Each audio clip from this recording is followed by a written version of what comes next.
JSU back in the day. And I inherited a lot of things from my dad. His nose, his ability to speak publicly, which is a blessing now that I'm a politician, and his ability to cry at the drop of a hat, so you'll forgive me in advance if I do that while I'm talking. Unlike many of the people who've spoken before, I came from a kind of sort of unformed Jewish background before I came to Andover. We weren't really part of a kahila. I didn't really have somebody identified as my rabbi.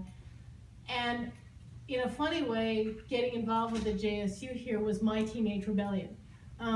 Because I was going to be more Jewish than my parents. And thank goodness Everett and Mary were here to help guide me in doing that in slightly less confrontational ways than I might otherwise have done.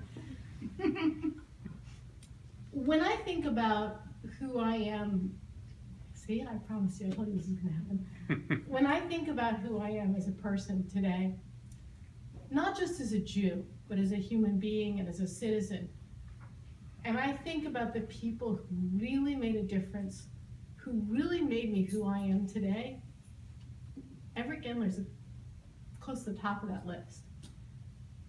And I have a vegetarian home because I ate meals with Everett Gendler in Abbott. Remember when we had to trek down the hill for a year to eat down at Abbott? The first time they redid Commons? And when I think about how I daven, especially in the Elena, the first time I ever bowed down fully during the Grand Elena in the Yom Kippur Musaf was at his shul. When I think about the ethics that I use to guide myself as a physician, which is my original profession, and still to some extent, and now as a legislator, and what it means to really be our brothers and sisters keepers, it's because of what I learned here from Everett and from my friends who taught me. David, wow, was sitting in the back row, wouldn't get up and talk. I'm teasing you, David, sorry, couldn't resist. Brought his JSU songbook, and if you haven't had a chance to see it, he kindly donated it to the book that was kindly put together here. I have a copy of that at home, and I still look at it and I show it to my kids. And those songs bring back so many memories. And I sing them to people, I teach them to people at my shul. And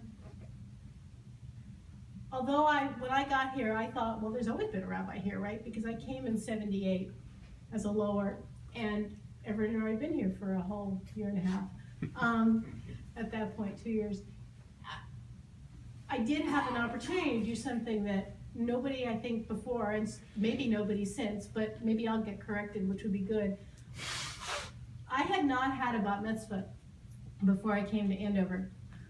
And I decided, long about the beginning of my upper year, that I wanted to do that. I wanted to have a formal ceremony to mark my transition into being a Jewish adult. It wasn't common in my community of origin. I never thought that was a great idea. And I had learned Elaine at a Nefti winter conclave out at camp in Great Barrington, but just a little bit. And he taught me more to Elaine, and I still do it regularly today. Thanks to him and others who've taught me since.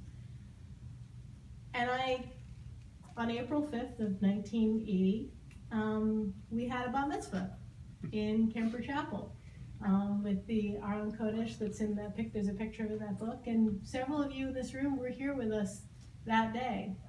The Magen David I'm wearing was given to me as a gift by a member of the class of 80 who isn't here with us tonight, and I've kept it and worn it ever since.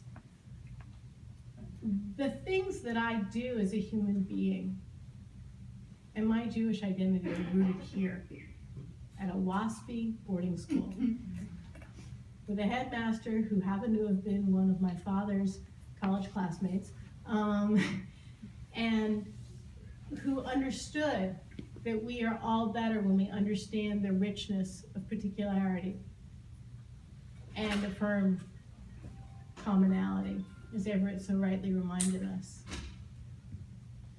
And I, like many of us, cut a lot of bagels in this room. And to this day, when I slice a bagel, I wonder about not cutting my hand the way one of our classmates did. But to come back tonight and be here with all of you and think about what makes us who we are, where our roots are, that's a pretty remarkable thing. So thank you to Everett and Mary for being willing to open your homes and your hearts. Thank you, Tamara and Naomi, for taking the time to put this together. Thank you to all of you who come from far and wide to join us tonight, because it's a pretty remarkable thing to look around this room.